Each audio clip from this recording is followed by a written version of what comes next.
നോക്കൂ, ട്രിപ്പിൾ തലാഖ് ബജറ്റിൽ വന്നു, രാമക്ഷേത്രം വന്നു, ഇനിയിപ്പോ ജനസംഖ്യാ നിയന്ത്രണം. ടി പി ജയേന്ദ്ര മാഷ്ക്ക് അത് ചിലപ്പോൾ നേരിട്ട് പറയാനാകില്ലായിരിക്കാം. അങ്ങനെ ഒരു അജണ്ട BJPയെ സംബന്ധിച്ചിടത്തോളം ഉണ്ടോ? അങ്ങനെയാണെങ്കിൽ അത് ഹിന്ദുക്കൾക്ക് ബാധകമാകും. ഉത്തർപ്രദേശിലെ ഹിന്ദുക്കൾക്ക്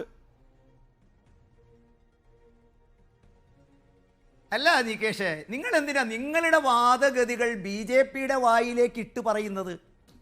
ഇപ്പൊ നോക്കൂ, ബ്രിട്ടാസ് എന്ത് പറയണമെന്ന് അപ്പുറത്ത് നിന്ന് ഞാൻ ഏറെ ബഹുമാനിക്കുന്ന ജോൺ പറയാൻ. ജോൺ, നിങ്ങൾക്ക് തന്നെ പറഞ്ഞുകൂടെ ബ്രിട്ടാസ് നിങ്ങൾ ഉപദേശിച്ചു കൊടുക്കണോ? ഇപ്പം നമുക്കറിയാം, നിങ്ങൾ 3 പേരും കൂടെ ഒറ്റയ്ക്കുള്ള ഒരു പാനൽ. ഓക്കെ, ഞാൻ ചോദിക്കുന്നത് BJPയുടെ വായിലേക്ക് നിങ്ങളുടെ വാദഗതികൾ വിട്ടുകൊടുക്കേണ്ട കാര്യമില്ല. ബ്രിട്ടാസ്, നിങ്ങളൊരു കമ്മ്യൂണിസ്റ്റ് അല്ലേ? കേന്ദ്ര ഗവൺമെന്റ് എവിടെയാണ് ഈ ജനസംഖ്യാ കാര്യത്തെക്കുറിച്ച് നിങ്ങൾ ഈ പറയുന്ന ഒരു വീക്ഷണം കൊടുത്തത്? അല്ല സാർ, ഒന്ന് എന്നെ പറയാൻ അനുവദിക്കൂ. ഞാൻ ഈ പ്രസംഗം കേട്ടപ്പോൾ നിർമ്മല സീതാരാമനോ ഈ ആംഗിളിൽ പറഞ്ഞു. ഒരു കമ്മ്യൂണിസ്റ്റിനെ എങ്ങനെയാ ഇവിടെ? അല്ല, നിങ്ങൾ ചോദിച്ച വാദം അല്ല, ഞാൻ ചോദിച്ചതാണ്.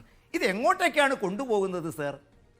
ആരുടെ മനസ്സിലാണ് യഥാർത്ഥത്തിൽ ഈ തരത്തിലുള്ള സംശയം ചോദിച്ചതാണ് നിങ്ങളുടെ വിദഗ്ധ അഭിപ്രായം? എനിക്കിത് മനസ്സിലായില്ല. എന്താണ് സംശയിച്ചോളൂ. അല്ല, ഈ ബജറ്റിൽ എന്താണ് നിങ്ങൾ ഇങ്ങനെ ഒരു പ്രസ്താവന നടത്താൻ കാരണമെന്ന് എനിക്ക് മനസ്സിലായില്ല. ഞാൻ ചോദിച്ചു ജയേന്ദ്ര മാഷെ, ഒരു 3.5 പതിറ്റാണ്ടായിട്ട് വിവിധ ബജറ്റുകൾ കവർ ചെയ്യുന്ന ഒരാളെന്ന നിലയിൽ ഇതുപോലുള്ള സ്റ്റേറ്റ്മെന്റിന്റെ പ്രത്യേകത എന്താണെന്ന് എനിക്ക് മനസ്സിലായില്ല. മാഷെ ബ്രിട്ടാസ്, നിങ്ങൾ മലയാളത്തിൽ ചോദിച്ചു, എനിക്ക് മലയാളത്തിൽ മനസ്സിലായി. ഞാൻ പറയാൻ തുടങ്ങുമ്പോൾ നിങ്ങൾ തടസ്സപ്പെടുത്തുന്നത് ഉത്തരം കിട്ടാനല്ല എന്ന് എനിക്ക് മനസ്സിലായി. ഒരു കമ്മ്യൂണിസ്റ്റുകാരന്റെ മനസ്സിൽ നിന്നും ചോദ്യത്തിന് ഉത്തരം അതിനകത്ത് ഒരു ചോദ്യം അടങ്ങിയിട്ടുണ്ട്. ഒരു ബജറ്റില് ജനസംഖ്യാ വർധനവ് പഠിക്കാൻ ഒരു സമിതിയെ നിയോഗിക്കുന്നു എന്ന് പറയുമ്പോൾ അതിൽ എന്താണ് ഉള്ളിൽ ഒളിഞ്ഞിരിക്കുന്നത് എന്നൊരു ചോദ്യം ഇല്ലേ? ഇല്ലെങ്കിലില്ല, ഉണ്ടെങ്കിൽ ഉണ്ട്. നികേഷ്, ഞാനൊന്ന് കൈകൂപ്പി പറയുന്നത്, നിങ്ങൾക്ക് നിങ്ങളുടെ രാഷ്ട്രീയമുണ്ട്, എനിക്ക് എൻ്റേതുണ്ട്. പക്ഷെ ഉത്തരം പറയുമ്പോൾ നിങ്ങൾ മറ്റുള്ളവരോട് തടസ്സപ്പെടുത്താത്ത ആ മനോഭാവം ദയവ് ചെയ്ത് എന്നോട്, അങ്ങനെയാണെങ്കിൽ ഞാൻ സംസാരിക്കാതിരിക്കാം. എന്നെ വിളിച്ചത് എന്റെ താങ്കളുടെ സ്ഥിരം തന്ത്രമാണ്. ഒരു ചോദ്യത്തിന് ഉത്തരം നൽകാതെ അതിന് വളഞ്ഞു പിടിക്കുമ്പോൾ സ്വാഭാവികമായിട്ടും നമ്മൾ ആ ഉത്തരത്തിലേക്ക് താങ്കളെ ആകർഷിക്കാൻ ശ്രമിക്കും. അത്രേ ഉള്ളൂ.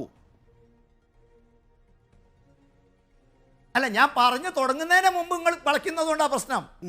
ഞാൻ ഏതാണ്ട് എത്തുമ്പോൾ നിങ്ങൾ എത്തിക്കോളൂ. നോക്കൂ, ഭാരതം വളരെ അഭിമാനത്തോടുകൂടി നടപ്പിലാക്കിയ ഒരു പദ്ധതിയാണ് ജനസംഖ്യാ നിയന്ത്രണം. ബ്രിട്ടാസിന്റെ ഭാഷയിൽ പറഞ്ഞാൽ കേരളം നടത്തിയ ജനസംഖ്യാ നിയന്ത്രണം കേരളത്തിന്റെ പദ്ധതി വിഹിത ലഭ്യതയിൽ നമുക്ക് തടസ്സമാകുന്നുവോ എന്നൊരു സംശയമാണ് കേരളത്തിൽ പല ആളുകൾ ഉന്നയിക്കുന്നത്. ബ്രിട്ടാസ് തന്നെ പറയുന്നു, ഈ രാജ്യത്ത് മുസ്ലിങ്ങൾ മാത്രമല്ല ജനസംഖ്യാ നിയന്ത്രണ കാര്യത്തിൽ കൃത്യത പുലർത്താത്തത്. ബ്രിട്ടാസ്, ഇതൊന്ന് പഠിക്കുന്നതിൽ എന്താ തെറ്റ്? ആ പഠിക്കുന്ന ഏജൻസിയുടെ നിഗമനങ്ങൾ പാർലമെന്റ് ചർച്ച ചെയ്യുമ്പോൾ നിങ്ങൾക്ക് നിങ്ങളുടെ അഭിപ്രായം പറഞ്ഞൂടെ? പഠിക്കാനേ പാടില്ല, ഇത് ചിന്തിക്കാനേ പാടില്ല എന്നതിൽ അർത്ഥം എന്താണ്? താങ്കൾ പറഞ്ഞ മാതിരി ഇത് മുസ്ലിങ്ങളാണോ, ക്രിസ്ത്യാനികളാണോ, ആദിവാസികളാണോ, ദളിതരാണോ? പിന്നെ എനിക്കും അതിൽ നിങ്ങൾ പറഞ്ഞ പല കാര്യത്തോട് യോജിപ്പുണ്ട്. ഈയുമായി ബന്ധപ്പെട്ട പഠനത്തിൽ നാം മനസ്സിലാക്കിയതിനപ്പുറത്തേക്കും ചില കാര്യങ്ങളുണ്ട്. വിദ്യാഭ്യാസമായി ബന്ധമുണ്ട്, ആചാരങ്ങളുമായി ബന്ധമുണ്ട്, ഒരുപാട് വിഷയങ്ങളുണ്ട്.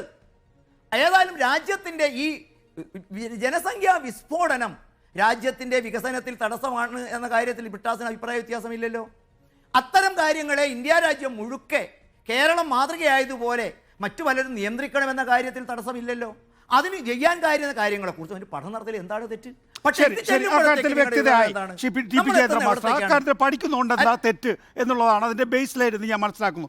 CP ജോൺ, നോക്കൂ, നമ്മൾ ബജറ്റിലേക്ക് തിരികെ പോയാൽ അല്ലെന്ന് പഠിക്കുന്നതുകൊണ്ട് എന്താണ് തെറ്റ് എന്നുള്ളതാണ് ആ ചോദ്യത്തിന്റെ ഉത്തരം. അത്രേ ഉള്ളൂ. പഠിച്ചു കഴിഞ്ഞതിന് ശേഷം പാർലമെന്റ് അത് ചർച്ച ചെയ്യുന്നതുകൊണ്ട് ഒരു ബുദ്ധിമുട്ടും ഇല്ലല്ലോ എന്നാണ് കേന്ദ്ര മാഷ് ചോദിക്കുന്നത്. ആയിക്കോട്ടെ, പാർലമെന്റ് ചർച്ച ചെയ്യട്ടെ. മനസ്സിലാവില്ല. ആയിക്കോട്ടെ, നമുക്ക് മറ്റു വിഷയങ്ങളിലേക്ക് കൂടി പോകേണ്ടതുണ്ട്.